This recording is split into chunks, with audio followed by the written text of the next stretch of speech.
Assalamualaikum warahmatullahi wabarakatuh. Perkenalkan kami dari kelompok 2 RBL Fisika kelas K06. Di sini kami akan memperlihatkan cara pembuatan desain induktor solenoida. Sebelum itu izinkan kami perkenalkan diri kami masing-masing. Nama saya Tania Putri Alvina Yunita dengan NIM 160211072. Saya GB Ayuskar Arum dengan NIM 160211102. Nama saya Mutia Alifa Rahmi dengan NIM 160211096. Nama saya Levina Catalina Edison dengan NIM 160211066. Saya Anissa Maulida Febriana dengan NIM 160211078. Saya Anissa Risti dengan NIM 160211008. Saya Agi Anugrah Sakti dengan NIM 160211090. Nama saya Ferry Kurniawan dengan NIM 160211084. Saya Mus'ab Ahmad Sadaflah dengan NIM 160211060. Terima kasih dan selamat menyaksikan.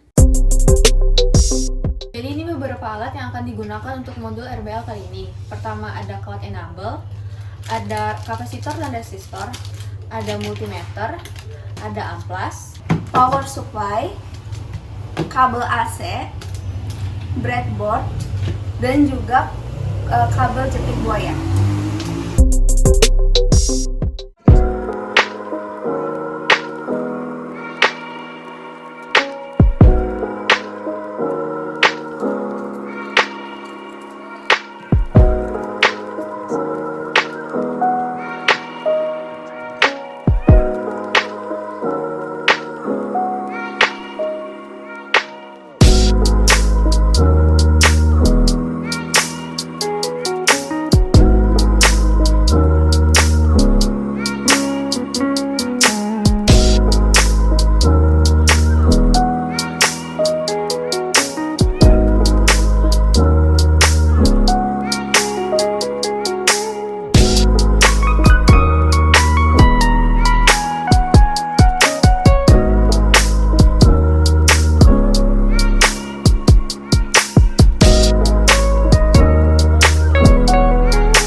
Assalamualaikum warahmatullahi wabarakatuh. Selamat pagi semuanya. Izinkan kami dari kelompok 2 K06 Fakultas Matematika dan Ilmu Pengetahuan Alam untuk mempresentasikan hasil percobaan Research Based Learning desain solenoida. Jadi bahan yang kami gunakan untuk rangkaian adalah kapasitor 47 mikrofarad, resistor 150 ohm dengan jumlah militan kawat sebanyak 36 militan.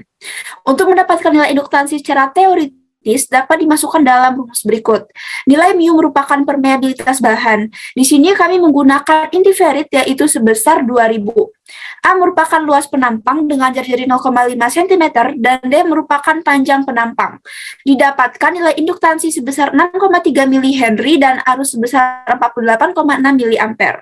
Dari percobaan yang telah kami lakukan, didapatkan hasil pengukuran. Yang pertama yaitu tegangan pada resistor sebesar 7,53 volt, tegangan pada induktor sebesar 0,08 volt, tegangan pada kapasitor sebesar 3,96 volt, dan arus pada rangkaian sebesar 48,6 mA. Lalu di sini kami melakukan perhitungan. Yang pertama, mencari nilai XC dengan rumus VC dibagi I rangkaian. Didapatkan nilai XC sebesar 81,48 ohm. Yang kedua, menentukan nilai omega. Dengan rumus XC sama dengan 1 per omega C. Di sini mencari omeganya menjadi 1/C dikali XC. Didapatkan nilai omega sebesar 261,126 radian per second. Dan yang terakhir di sini kalian menghitung nilai induktansi menggunakan rumus VL dibagi I rangkaian dikali omega. Didapatkan nilai sebesar 0,00631 Henry atau sebesar 6,31 mili-Henry. Pada slide sebelumnya telah dilakukan perhitungan dan percobaan yang dilakukan dengan nilai induktansi sebesar 6,31 mili-Henry dengan galat sebesar 1,252% dari hasil perhitungan secara teoritis yaitu 6,39 mili-Henry. Nah, sekarang kita akan memasuki pada bagian analisis setelah mengamati seluruh rangkaian yang dibuat pada RBL kali ini. Kita telah menyadari bahwa terdapat perbedaan nilai eksperimen dan juga nilai teoritis.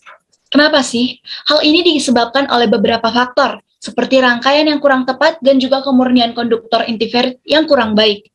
Susunan dari rangkaian sangat mempengaruhi hasil pengukuran. Hal ini dikarenakan susunan akan berdampak langsung pada aliran listrik rangkaian. Jika pemasangan rangkaian kurang rapi, maka bisa saja muncul hambatan pada aliran di luar hambatan yang telah ditetapkan. Kita tahu sendiri bahwa pada pengolahan data, kita menggunakan persamaan yang mengabaikan hambatan luar.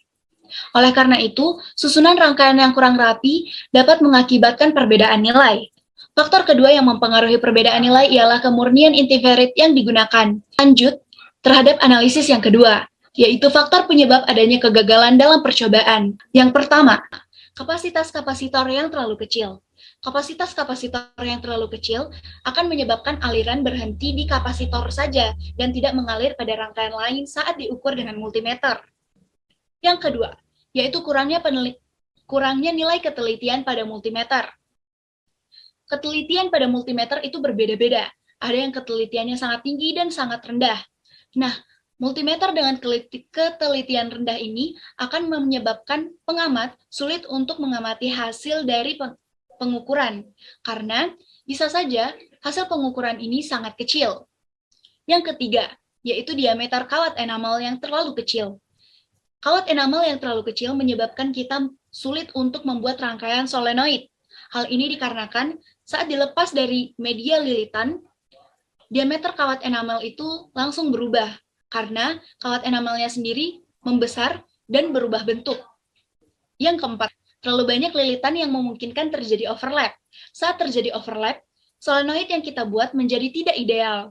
Oleh karena itu, nilai pengukuran akan menjadi tidak stabil ataupun kurang dari hasil yang diharapkan.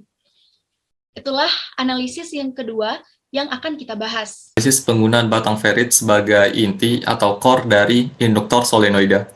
Dalam percobaan RBL ini, kami membuat dua macam induktor. Yang pertama tanpa batang ferit yang berdiameter sekitar 1,5 cm dan setelah dilakukan perhitungan singkat, ternyata minimal membutuhkan 446 lilitan sepanjang 4,4 cm untuk mencapai nilai induktansi diri minimum dari percobaan RBL ini, yaitu 1 mili-Henry. Dan setelah dipertimbangin lagi dan dilakukan beberapa kali percobaan ya, cukup sulit untuk melilit 446 lilitan hanya dalam 4,4 cm. Sehingga dari situlah kami membuat induktor kedua, yaitu menggunakan batang ferit nikel zinc dengan permeabilitas sekitar 2000 dan berdiameter 1 cm. Kemudian setelah dilakukan perhitungan kembali, ternyata hanya diperlukan 14 lilitan untuk mencapai nilai induktansi diri 1 mili-Henry.